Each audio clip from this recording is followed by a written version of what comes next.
돌아가실 때 그 남겨놓는 재산이 거의 주택인 경우가 많거든요. 이제 상속세 신고나 이렇게 보면은 상속받는 주택에 대해서 설명을 드리고 싶은데요. 그러니까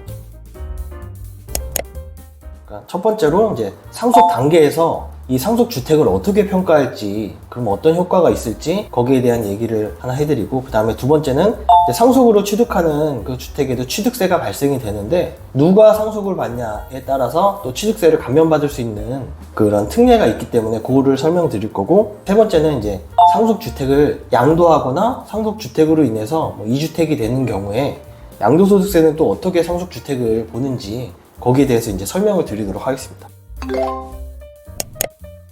우선 첫 번째로 상속세를 이제 신고하는 과정에서 이제 주택을 평가를 하게 되는데요. 특히나 요새 같은 때는 아파트라고 하더라도 거래가 워낙 없다 보니까 유사 매매 사례가액이라고 주변 시세를 알기가 어려워요. 그래서 이제 굳이 평가를 한다면 공시가격, 공시하는 가격으로 할 수밖에 없고요. 그리고 뭐 단독주택이나 뭐 빌라 이런 거는 더더욱 유사 매매 사례가액이 없기 때문에 그 금액으로 상속세 평가가 돼서 이제 신고를 하게 되는데, 여기서 평가 방법을 활용할 수가 있는 게, 상속세 같은 경우는 그 돌아가실 당시에 배우자가 있고 또 자녀가 있으면은 최소 10억까지는 이제 상속 공제로 상속세가 없게 되거든요. 상속으로 받으신 주택이 예를 들어서 한 공시 가격으로는 6억 원이다. 근데 시세는 한 9억 원이라고 쳐볼게요. 6억 원으로 평가해서 상속세를 신고하더라도 상속세는 없죠. 10억까지 공제되니까. 근데 이게 시세가 9억 원이니까 이거를 감정평가를 받아서 9억으로 평가를 받는 거예요. 그래서 9억으로 신고하더라도 10억까지는 공제되니까 똑같이 상속세는 발생되지 않습니다. 근데 이게 나중에 어디서 효과가 있냐 이러면 이제 나중에 이거를 팔 때 양도소득세에서 내가 이제 취득하는 취득가액이 6억 원이냐 9억 원이냐 이 차이가 있게 되거든요. 그래서 예를 들어서 한 2년 이상 보유를 하고 이 주택을 10억 원에 양도를 했다고 가정을 해볼게요.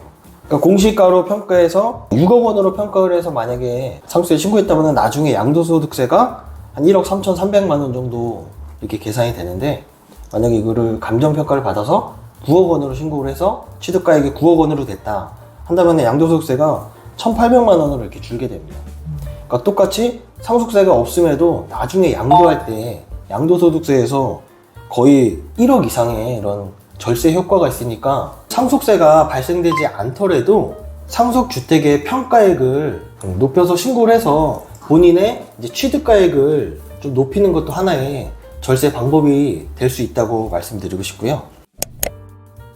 그리고 두 번째는 이제 취득세에서 이제 감면을 해주는 제도가 있는데, 이 같은 경우는 상속받을 기준으로 무주택인 1가구가 이 주택을 상속받는 경우에 기본적으로 2.8%의 취득세율이 적용이 되는데, 무주택인 1가구가 받은 주택에 대해서는 0.8% 취득세를 이제 특례로 적용을 받을 수 있습니다. 그래서 뭐 농특세나 지방교육세까지 하면은 총 세율은 특례 적용을 받게 되면은 0.96% 밖에 안 되고요. 일반 상속이다, 뭐 주택이 있는 사람이 받았다 하면은 국민주택 규모에 따라서 넘냐 안 넘냐에 따라서 뭐 2.96%나 3.16% 이렇게 적용이 되거든요. 그래서 예를 들어서 상속주택이 공시가격으로 5억 원이다, 5억 원짜리 주택이다 하는 경우 특례가 적용되면은 480만 원에 이제 취득세를 내면 되는데, 특례가 적용이 안 되는 상속주택 같은 경우는 1,480만 원이나 뭐 규모에 따라서 1,580만 원 정도, 거의 3배 이상 취득세에서도 차이가 나니까 상속주택이 있다면은 누구와 상속을 받을지 그것도 한번 고려해 볼 사안이 될 수 있는 거죠.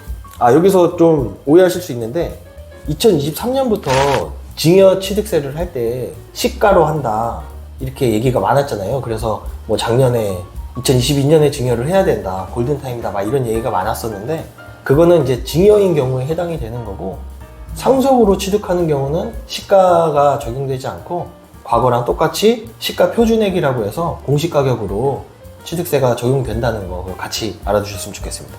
그럼 상속 취득세랑 증여 취득세가 다른 거예요, 이제?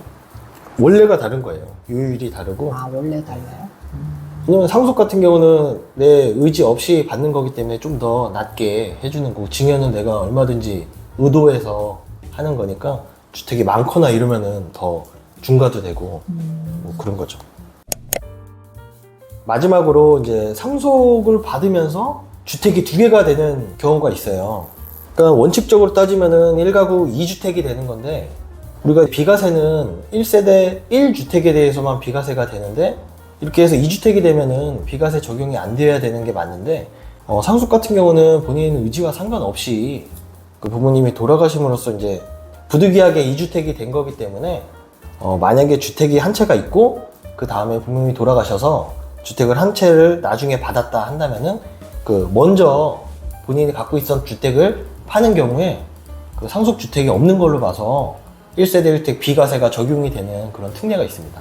근데 여기서 좀 주의해야 될 게, 그 같이 살고 있는 부모님으로부터 상속을 받았으면은 이미 돌아가시 전부터 1세대 2주택이었던 거기 때문에 거기에 대해서는 비과세가 적용이 안 된다는 거 주의하셔야 되고, 그리고 상속을 먼저 받고 나중에 주택을 다시 구입했다 한다면은 그 주택에 대해서는 앞에서 말한 그런 상속주택에 대한 그 비과세 특례는 적용되지 않는다. 그래서 그 순서의 차이가 있다, 이렇게 알아두시면 될 것 같습니다.